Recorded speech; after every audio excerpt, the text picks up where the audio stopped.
Պարոն Փաշինյան, ես ասում եք, եթե ինձ չընտրեք վարչապետ, Ադրբեջանից ինձ պատժեշկա կանեն ու կհարձակվեն Հայաստանի վրա։ Այս մարդ եք բերում մեր վրա։ Պատերազմով եք հայ ժողովրդին սպառնում։ Ձեր խնդիրը Ալիևի 10 օվշիկ լինելը չէ։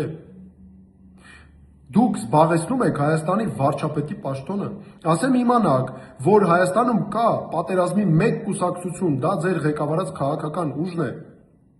որ հայ ժողովրդի գլխին բերել է 3 պատերազմ, 3 պարտություն եւ երկրորդ ցեղասպանությունը։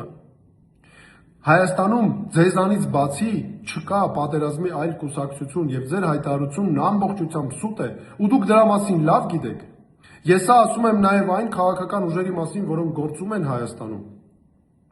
Թեև նրանց հետ ես ունեմ տարաձայնություններ նաեւ, բայց այս փաստը պետք է հստակ արձանագրել։ Հայ ժողովուրդը երբեք չի ցանկացել ու չի ցանկանում պատերազմ։ Ըստ իս պատերազմ չի ցանկանում նաեւ Ադրբեջանի ժողովուրդը, բայց Ադրբեջանի պես վարչակարգերի համար պատերազմները եղել ու շարունակում են մնալ իշխանություն պահպանելու գործիք, ու դուք հիմա եկել մեզ սպառնում եք պատերազմով։ Ադրբեջանական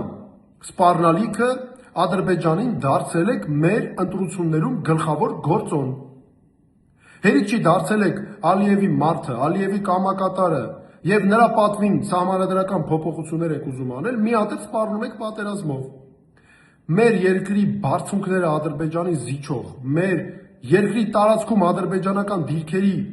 առաջխաղացումներն ապահովող ու այդ ամենը գաղտնի պահող ուժի ղեկավարը հիմա եկել ասում է, որ թույլ չի տալու, որ Հայաստանի ղեկավար ընտրվի միայն նրա շահերով առաջնորդվող մարդը։ Ես ձեզ ասել եմ, որ դուք պետք է հավաքեք ձեր սրտիկներն ու պաչիկները ու վախերը եւ պատրաստվեք նախկին դառնալուն։ Հայ ժողովուրդը արժանի է ապրել իրական խաղաղ երկրում, որը հիմնված չէ պատերազմի սպառնալիքի վրա։ Չհամարձակվեք սպառնալ մեր ժողովրդին։ Մեր ժողովուրդն իրավասու է անել ազատ ու արժանապատիվ ընտրություն։ Հանուն նրա, որ ունենա ղեկավար, որի համար միակը Հայաստանի շահերն են։ Եվ ինձ համար միակը Հայաստանի շահերն են, ու ես առաջնորդվելու եմ իմ պաշտոնավարման ընթացքում միայն Հայաստանի շահերով։